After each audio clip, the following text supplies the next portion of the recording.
আমি নিজের হয়তো স্মার্ট ভ্যালু কোম্পানিতে চান্স না পেলে হয়তো আমার লাইফটা টোটালি চেঞ্জ হয়ে যেত, অন্য টাইপের হতো। বাট স্মার্ট ভ্যালুতে আসার পরে লাইফটা টোটালি আলাদাই চেঞ্জ হয়েছে। কারণ কথাই বলে স্মার্ট ভ্যালু, কথার অর্থই হলো নিজেকে স্মার্ট তৈরি করা এবং নিজেকে ভ্যালুয়েবল তৈরি করা। তো যেটা আজকে স্মার্ট ভ্যালু কিন্তু আমাদেরকে তৈরি করার একটা অপরচুনিটি দিয়েছে, প্লাস আমাকেও দিয়েছে।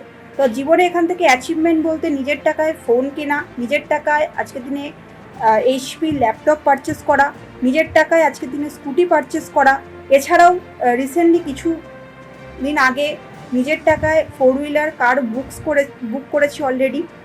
তো জীবনে অ্যাচিভমেন্ট আরও অনেক কিছু আছে, ছোটো ছোটো প্রচুর অ্যাচিভমেন্ট রয়েছে।